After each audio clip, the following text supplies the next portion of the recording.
From the Fathead Studio in Speedway, Indiana, this is The Skinny. Man, am I still pretty? And he's like, you ain't pretty, but you're going to be all right. And now I'm just hanging on, looking at the wall, like flying this way. And I'm like, oh man, I got to let go of this thing at some point. And then there's one that could literally pick you up. Yeah. It's I'm not really sure about that, but yeah. That's called a helicopter. Well, And the last lap was just chaos. I mean, like 4 wide, 5 wide. It's like whatever, if you land it and send it into the fence, you're probably not gonna get hurt. Bounce, and then this insane roll, the car that Keegan was in. I mean, I don't know if it's the shape of the Beetle or what, but that thing sent it. So I was the supercharger specialist on my old man's car with Specialist? Yeah, it sounds cooler than crew guy. Hi, I'm Tony Stewart. I'm Mario Andretti. I'm Christy Lee. I'm Alexander Rossi. I'm Cruz Pedregon. Hi, I'm Alexis DeJoria, and this is The Skinny. Welcome, ladies and gentlemen, to The Skinny. We're excited to bring you one of the best in NHRA funny car racing. She'll join us here in just a moment. I'm Ken Stout. That is Rico Elmore, the track dude. Michael Young back there running the controls as usual. And yes, I said she. We have Alexis DeJoria, who's going to join us here on the show, coming to us remotely, originally from Venice, California. I'll get it right this time. She's currently in Austin, Texas. So great to have you join us. I know your schedule is crazy busy, but certainly pleased to have you take the time and join us. Thank you for having me. I've been looking forward to being on your show. So thank you. Has Rico been wearing you out from time to time? Brittany's hit me. Yeah, Brittany's hit me up a few times, but yeah, our schedules have been really crazy this year with the racing and everything else. So I could see the two of you being friends. You're both women of strength, to put it mildly. So yes, Brittany's amazing. Yeah, great stuff, man. We've so much to talk to you about. Obviously, your upbringing. Your father being who he is, what was it like to be a kid growing up in that atmosphere? But I guess the question, given this show, and typically what we do is, how do you get started in motorsports? How does a woman get going to the point that she's so excited she wants to drive a fire-breathing 10,000 horsepower car that blows up on a regular basis and people have to come save them out of the fire? Yes, definitely. I love a challenge. I've always wanted to be in motorsports. Wasn't quite sure what type, so I tried different things growing up. Went to a drag race when I was 16 in Pomona. It was the world finals, and just fell in love with the nitro cars, specifically the funny cars. And I knew from that day on that I was going to drive one at some point, and it was going to be a long road. And I had to learn the ropes, and I did it respectfully and earned my way in this seat, and very, very grateful for that. You say that, and honestly, I can't do homework on you and not do a little bit of homework on your father. And much to my surprise, I didn't realize, he literally scrapped up from absolutely nothing. Yes. So I would think that work ethic was also instilled in you along the way. Most definitely. All the children have very strong work ethics, and as much as, he loves to help out, I was determined to do it on my own, and I used my savings from work and bought a very used 1963 Corvette Roadster that I started off in super gas in, and then just kind of worked my way up from there. And every time I would win in the class, then I would move up to the next one. And eventually, went through Super Comp, did really well there, and then moved from Super Comp to Alcohol Funny Car. Was there for quite a long time learning the ropes. It's such a different animal than anything I had ever driven before. So that was a bit of a testament to me driving a nitro funny car, but I wouldn't have done it any other way. You're going basically 100 miles an hour a second down the track. It's insane. The Skinny is brought to you by Fatheads Eyewear. Fatheads Eyewear, hardcore since '04. And American Coach, innovation is our life force. Welcome back to Speedway, Indiana. This is the Skinny. However, our guest is coming out of Austin, Texas, and she is as tough as nails. How about 334 miles per hour? That is getting it done, especially when you get it done in 1,000 feet. Alexis DeJoria has joined us here on the Skinny. Great to have you with us. That's some big speed, girl. Yes, it is, definitely. I got that in Charlotte this year, so pretty great. What is it like? Run us through that when you're a seasoned vet now. Matter of fact, I think I read a stat that you're the first female to have to compete in 100 funny car races. Is that correct? Yes. So, amazingly enough, yes. Yeah, a ton of seat time now. I'm sure you have quite the system down once you get inside of the car, but walk us through that. What's your timeline like when you're in the staging lanes and it's finally time to get in and strap in? Well, I'm just sitting in my tow vehicle, listening to music, kind of getting in the zone, not thinking about too much and not stressing out about what I'm about to do.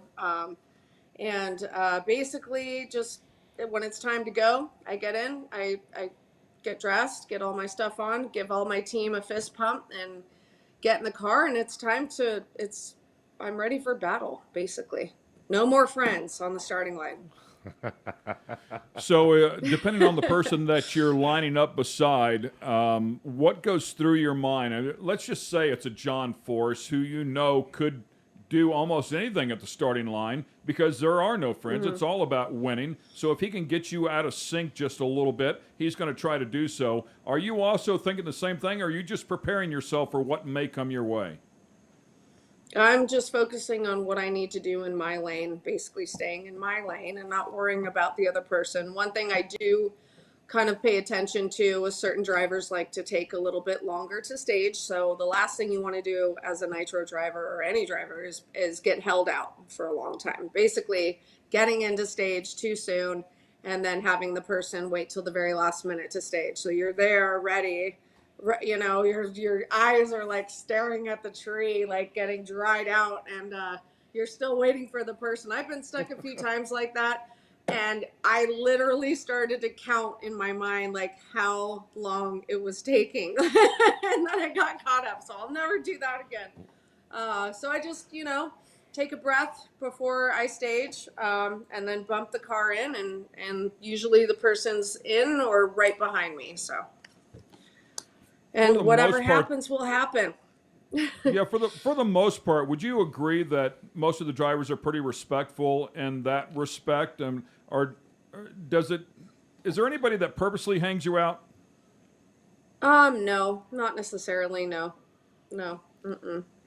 Really got a bunch of good competitors there, and it's like Alexis said, the time that it takes sometimes for somebody.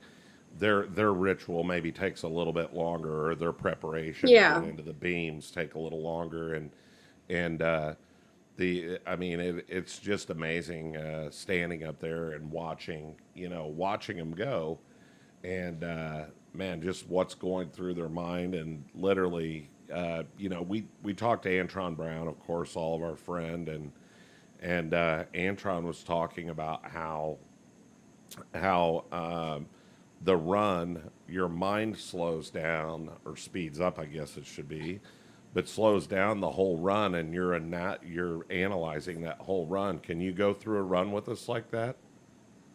Sure. And your mind slows everything down after you've made so many runs going over 300 miles an hour, basically on a consistent basis. Your brain does slow everything down.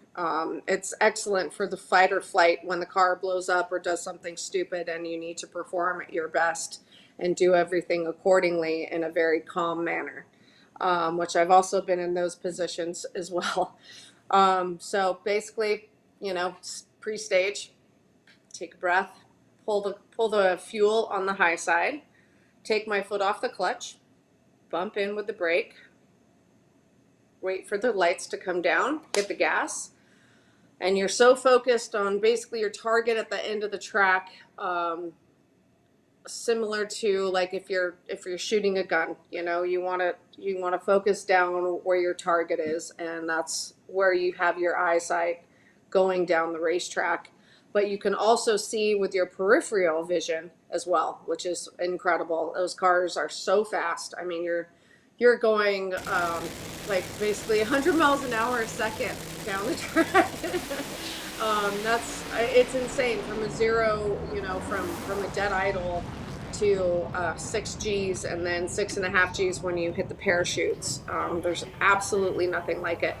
But in those moments, I mean, you can see everything that's happening on the sides of you as well as in front. Like I can tell if the car next to me is next to me or ahead of me or not there at all.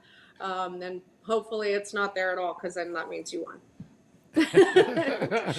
So all of your senses clearly are heightened at this point.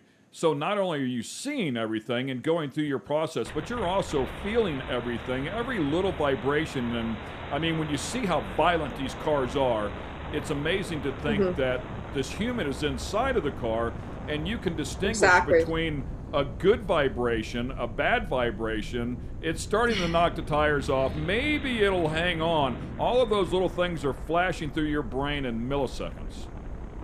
Right. And you've got to prepare for all of that. You've got to prepare for the fact that you may blow up, that you might drop some cylinders and the car is going to shove you over to the left or the right, depending on which side they dropped. And you have to be so ready for all that. You have to be ahead of the car as it's going down the racetrack. Your mind can't be in the past where, oh, the burnout was messed up or they had trouble latching the body. You've just got to be so in the moment, because we don't get an extra try to fix it. It's now or never. And I'm pretty good about, you know, sensing when the car is going to shake or spin the tires. Shake sometimes, it's like on the edge, because you'll sometimes have like a light shake where it's just, you know, it'll make it through, but it's right on the edge of not making it, depending on how they have it tuned up. So that's another, you know, gift that you get when you drive so many times. It comes with time and wisdom. And you don't want to let the car the RPMs get up over 10 grand, because you'll blow the car up. So you have to be so ready for it. And over the years, I've gotten pretty good at pedaling the car as of late, especially this year. I've had some good wins because of that. But it all comes just with time, with seat time. Want to get the skinny on other guests and different types of motorsports? Check out our YouTube page and get the skinny.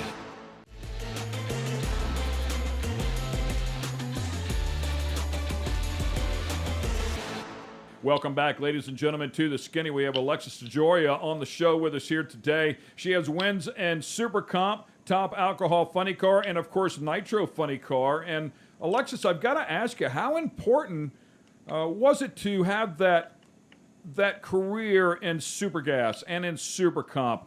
Those sportsman categories are absolutely brutal, and I would think to have that experience really pays dividends when you make it up to the pro ranks. It does, because I had no history of racing. No one in my family raced in NHRA or any other forms of motorsports, except my father did race cannonball races, but that doesn't really count. I love so going through the motions, going through the sportsman categories was key. Yorkers key, definitely.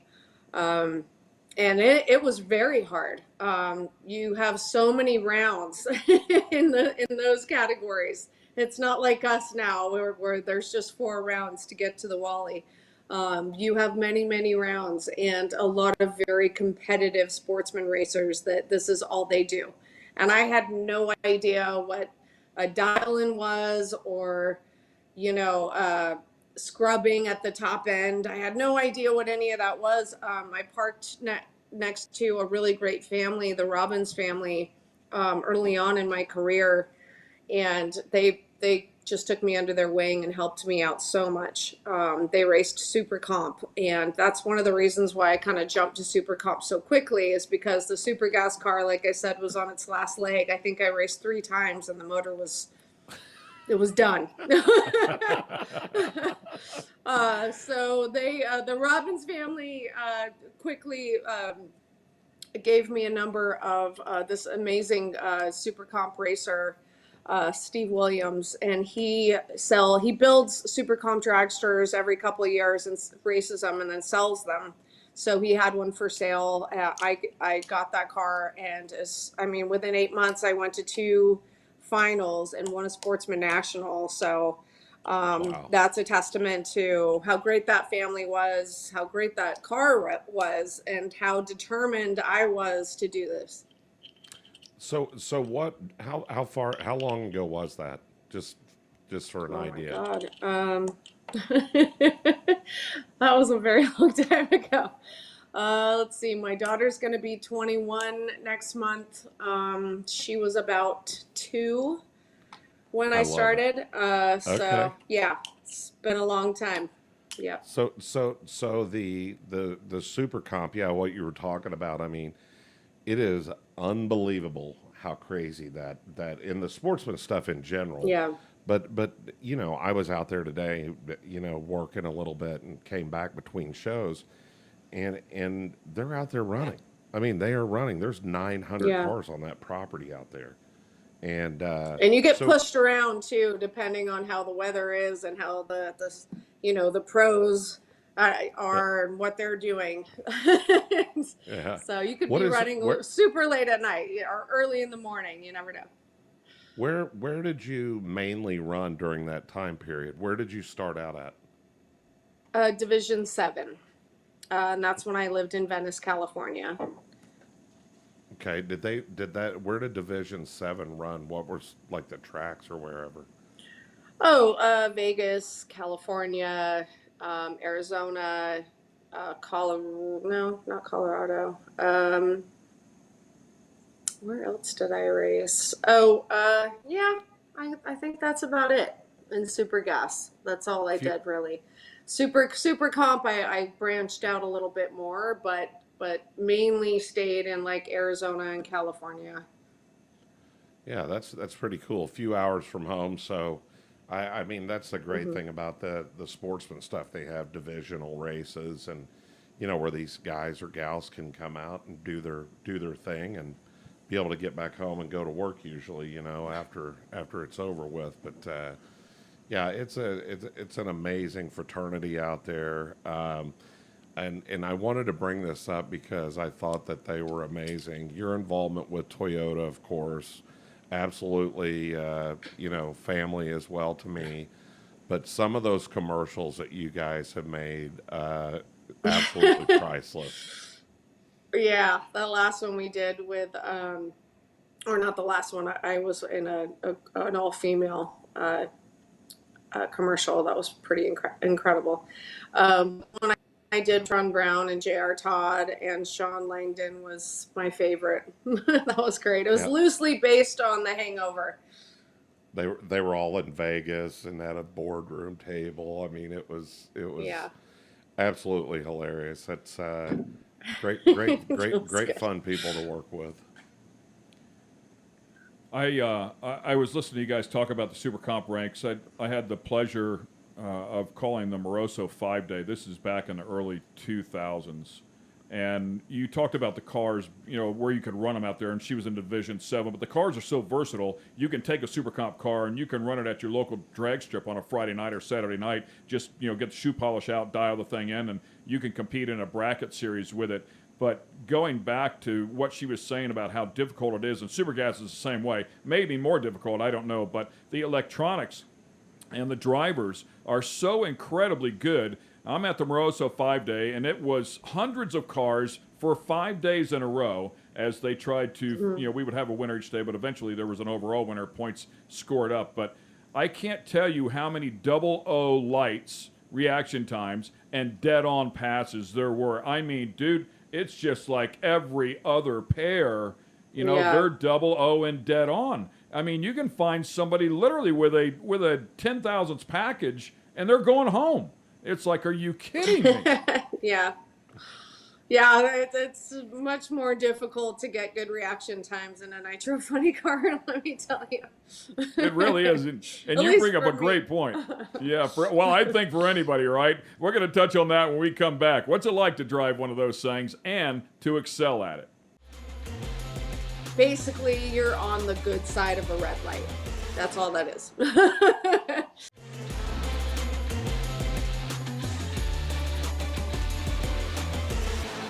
She has 8 career wins with the NHRA, and 6 of those coming in Fuel Funny Car. Yes, the highest level of competition for the NHRA. One of those nitro-burning methane monsters for sure. As you mentioned right before we went to break, you said cutting a 00 light in a funny car, a nitro-burning funny car, is much more difficult, and there's a lot going on there. I mean, you guys have to stand on the throttle, you're letting go of the brake, you're wrinkling up those huge rear tires, the front end's coming up in the air. I mean, that car is busy. We have had a couple of drivers on this show across over the course of the past year and a half, 2 years, and I bring this up because the reaction times, it seemed to me like a good reaction time would be an 080, let's say, or 070. Now we're seeing them in decent, the 30s yeah. and the 40s, you know? I mean, it's gotten it's gotten tougher. Yeah, it's very cutthroat for sure. And the times that I've had a 00 something light, it's basically you're on the good side of a red light. That's all that is. But if you can get a 030 or 045, 060, 060 is a great light for me. But decent lights, 080s for sure.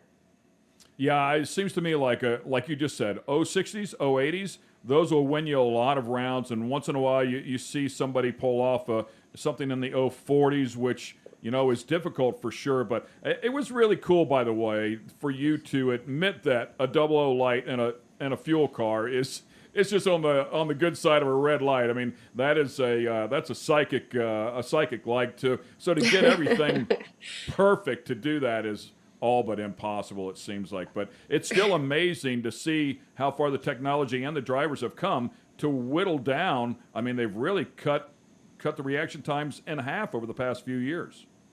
Yes, definitely. Yep. So when you continue on here, and you've got all this seat time, how does it, when you come into race day now, what is your confidence level like in comparison to the way it used to be?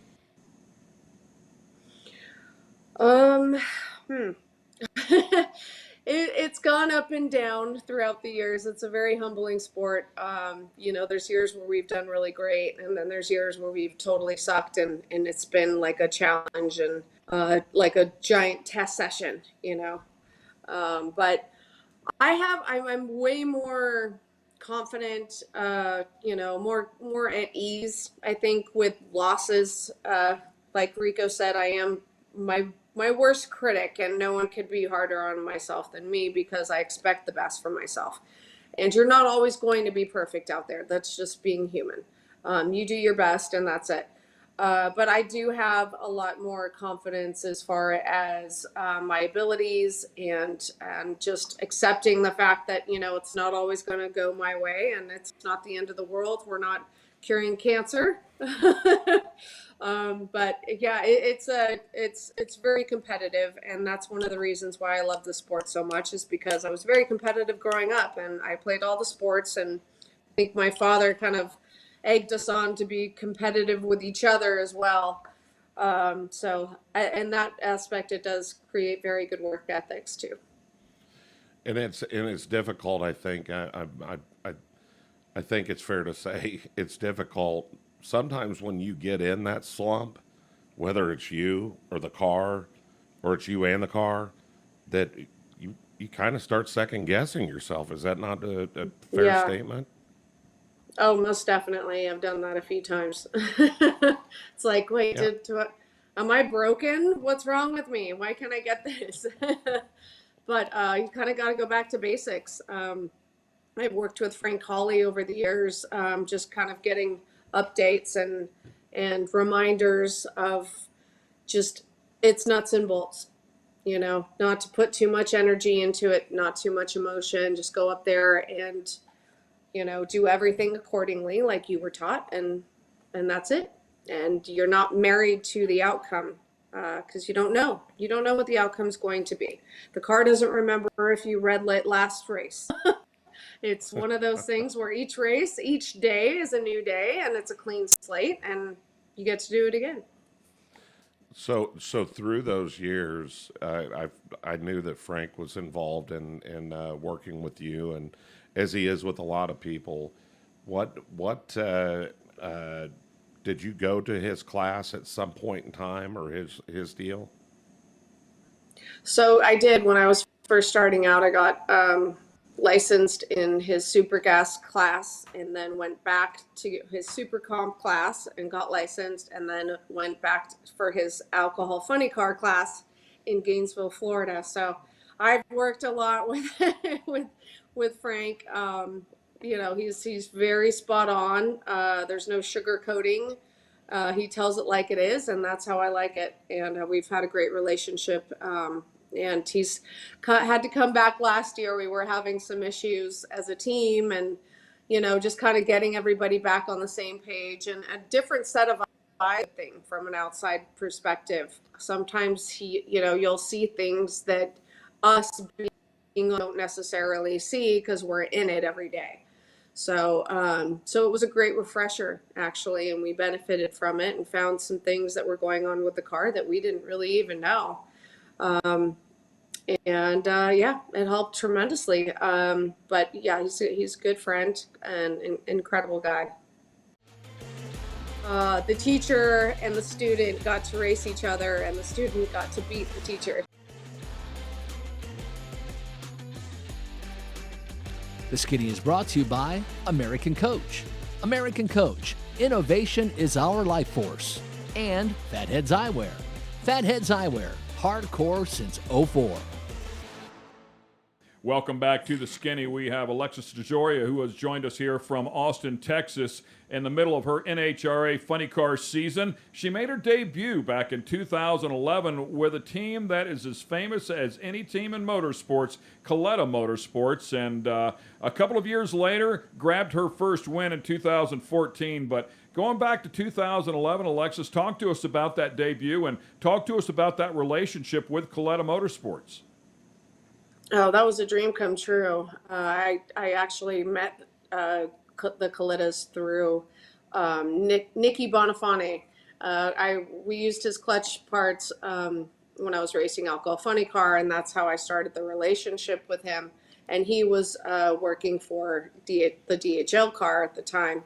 So he introduced me to Jim Oberhofer, and it was just a great relationship. And every day, every year that I got to drive that car was just, it was a blessing, and I'll never forget it. And I'm so grateful to be able to say that I got to race for Connie Coletta. Our team won 4 races. In 2014, we won the we won the 60th anniversary of the U.S. Nationals, Indianapolis, in 2014 as well.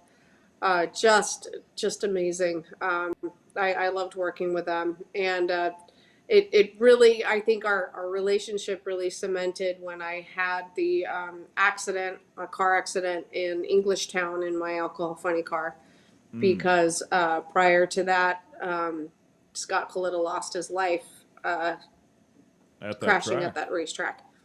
So they came to me and were, very adamant about making sure I was okay, and the track, was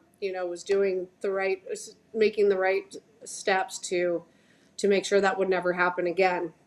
So I was very lucky to come out of that unscathed, and it created a wonderful relationship between me and the Colettas, and Doug Coletta, and Jim Oberhofer at the time was working there, and he was actually my very first crew chief. I started kind of late in the season. My first year, there was just a few races left, and Jimmo was my crew chief until I was able to start working with Tommy DeLago and Glenn Hauser. Yeah, whenever I said she worked with some of the biggest names in the industry, she's rattling those things off. Tommy D. Tommy D. Yeah. Tommy So D. Yes. What Good old Tommy D. What was your interaction, if at all, with Connie himself? Did you have much of a relationship with him directly? Yes. I mean, he was very involved in the dragster that he was tuning, that David Grubnick was driving at the time. So it was David Grubnick, Doug Kalita, myself, and my goodness, hold on. Was Jeff Dell Renz. in the fun? Thank you. Oh, Jeff Wren. Yeah. Yes, Dell actually was, he was my crew chief for 1 year following Jimmo and prior to Tommy. So there was a lot of moving around at that time, but Connie really wanted Dell to drive the DHL car. And so he took him off of my team and put him in the DHL car, and he became my teammate, which was pretty great. So the teacher and the student got to race each other, and the student got to beat the teacher. So that that was a testament to how well he taught me, because I did get licensed in a nitro funny car in Dell and his father Chuck's personal funny car. So he was my mentor, as well as Jeff Arend, and they really helped me learn the ropes in the nitro funny car. And I told Dell when I first beat him, I said to him, well, I go, this is your fault. You taught me everything you know. Aren't you proud of me? He was like, yeah. Yeah. Maybe tomorrow. I guess you're right. Yeah. So we just heard so many stories over the course of time and the years, of course, going back to when Connie was a driver. I mean, just, he's a tough dude, man. That guy's tough as nails. So that's why I was asking. I was kind of curious what that relationship was like. Maybe he's calmed down a little bit. I don't know if that's true or not, but he's tough as nails, but he has a heart of gold. That man is an absolute sweetheart, and he would give you the shirt off his back. There's incredible stories about him being a total brute and beating up on people, which is incredible, and we love him for that. But no, he's incredible, and he took me in as one of his own, and I'm forever grateful to him, and absolutely love him, and I love that entire team. After a run, he'll come up in the crew chief lounge and go, okay, what happened?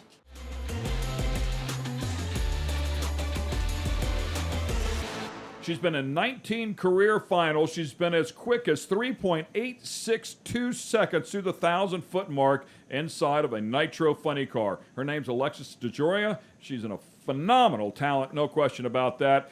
Scrapping, digging with everybody here on the NHRA tour. It is a brutal tour. She has two of the absolute best working on her car as well. You were just talking about Del Worsham. I didn't realize that relationship went back as far as it did, but to think that you were teammates, really was your crew chief way back in the day. Now you're crew chief again. Mm-hmm. Nick Bonifani as well, currently underneath the hood of your car. So that relationship really started many, many years ago with both of those guys. Yes. So this was just, when we started this team, DC Motorsports, myself and Dell, we were able to make our own decisions and choose, who we wanted to be a part of this team. And it was always Nick Bonifani and Del Worsham together. That's just the best possible scenario for me. They're both my friends. I've worked with both of them before, so it was like family. And actually, they tuned me to my career best ET this year in Charlotte, which was 3.85 seconds at 335 miles. Yes, at 335 miles an hour, actually. So we've stepped it up, but I've got to update my stats online. Sorry about that. Well, and it's not just you. I verified that on the NHRA site as well. So, nor have they updated they messed theirs. Up too. I did try to cover my tracks there. You're good. You're good. Super cool stuff, though. And obviously, Del Worsham, a championship-winning driver himself. You talked about him and his Yes. father, Chuck. I always had wicked respect for them because they weren't a high-end team in terms of finances, but they found a way to succeed and do really well. So it's great that you have them, on your team. And, of course, Nick Bottafani, a number of championships underneath his belt. That name is synonymous with success in NHRA drag racing. Yes, both of them, and they're hilarious together because Dell's very wound up. He has a lot of energy, and Nikki is very calm. So they complement each other. It's like the best union you can possibly imagine. And then you've got Chuck Worsham. He comes to a lot of the races, and after a run, he'll come up in the crew chief lounge. You go, okay, what happened? And he kind of smooths everything out, or he'll point out stuff. It's great. It's really a family atmosphere, and we love it. So very happy. So you're involved in the Pep Boys call out. That's happening here, right, at Indy?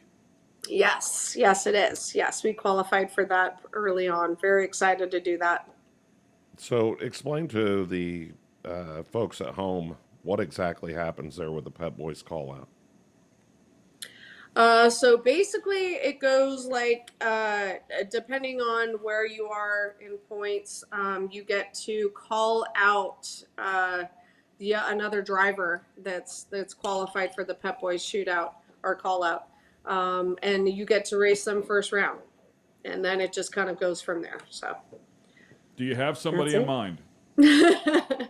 I don't know because I'm not, up that high in the stats and points, but God, I have to look at the list. I don't even know. Yeah. Right, that's what I was going to say. If you had your wish, who would that be? Oh gosh. All right, we'll give you a pass. I don't know. Yeah. I couldn't even tell you right now. I don't know. I've got to talk with the crew chiefs and see who our best plan of attack is. But that's is that the 50,000 to win or 100,000? I believe it's 50,000.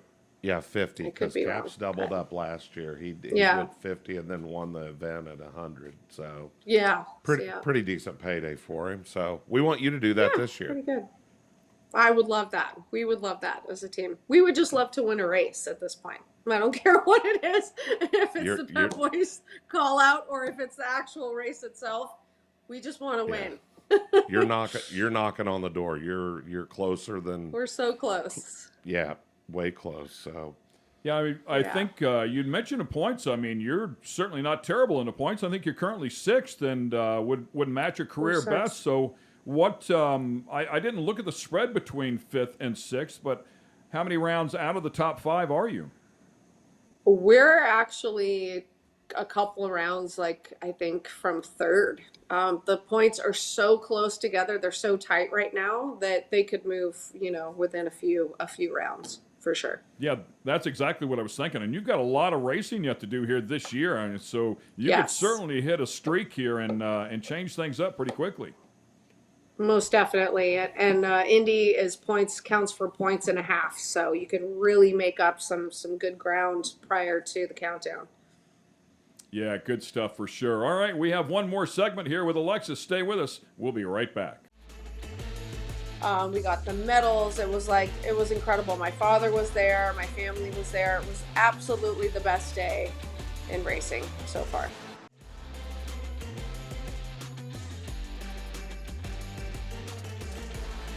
The Skinny is brought to you by Fatheads Eyewear. Fatheads Eyewear, hardcore since '04. And American Coach. American Coach, innovation is our life force.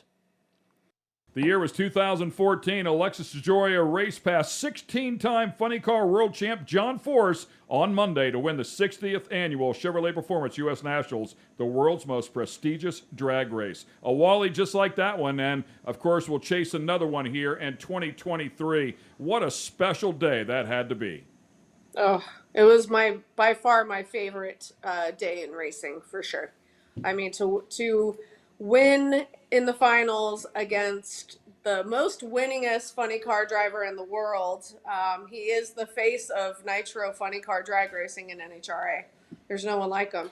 And by the time I got to the finals, I was so chill. I feel like every round I win, the more relaxed I get and the more in tune I get. And by that time, I had an 0:32 or 0:36 reaction time against him. Not deep. I wasn't stage deep. And we had a hell of a race. And I came out the victor, and it was the 60th anniversary. So we got a special Wally. I even got like a championship ring. We got the medals. It was incredible. My father was there. My family was there. It was absolutely the best day in racing so far. Yeah, I mean, not only the most prestigious drag race, but to have a 60th anniversary like that against John Force, I mean, that is icing on the cake, right? It's like a fairy tale story, right? He was very surprised. He did not think that we were going to win at all. I don't think he was prepared for that.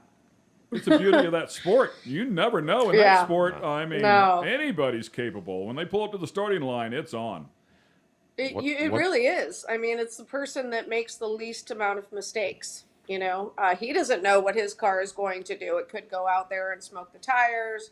I mean, you know, probably not by the finals, but, you know, anything could happen. It doesn't matter who you're against. Nobody is an easy round. Yeah, did he come over and say anything after you guys got finished? Yeah, he did. You know, he did. he was very cordial. Yes. I love it. So, tell us about the Toyota shootout. So the Toyota Supra showdown, or I think that's what it's called. Sorry. Yes, it is. No, it's okay. I didn't tell you anything. So it's all the nitro drivers for Toyota, Top Fuel and Funny Car, and basically every race, you know, we go up against each other in Supras. There's 2 Supras, so you know it goes back and forth between, you know, we race the Funny Car drivers race the Top Fuel drivers. And sometimes, you know, they'll mix them up and you'll race, you know, a nitro Funny Car driver. But it's an incredible deal because whoever wins, I think at the last race, I believe is in Charlotte, whoever wins that gets a certain amount of money to, I believe it's $10,000 to donate to their charity of choice. And mine specifically is Austin Pets Alive, and I've been working with them for quite a long time. They're based in Austin, very close to me, and they rescue animals, dogs, cats, and then they will what's it called? They will adopt them out to people that are worthy. You have to, you know, you have to register, and if you are right for them, they'll match you with a dog or a cat, and they're just really incredible to work with because they will take anything at any time. They will take any dog, any cat at any time in really rough conditions, and they rescue them from from, you know, euthanization. It's all that. They are incredible to work with. Really great people. We've done we did a special with Toyota and them. One of the Toyota announcers actually is very much into rescuing animals, and she came out and we did a whole thing on all these dogs that had they had wheels. Actually, they had wheelchair kind of things set up for them because they couldn't walk, so they set up these wheels, these carriers for them to get around in. And it was heartbreaking but beautiful at the same time because they still had so much life and so much energy and so much love, such sweethearts. I mean, there's nothing better than an animal. I think they're really straight from heaven. They're pure and they're man's best friend and woman's best friend.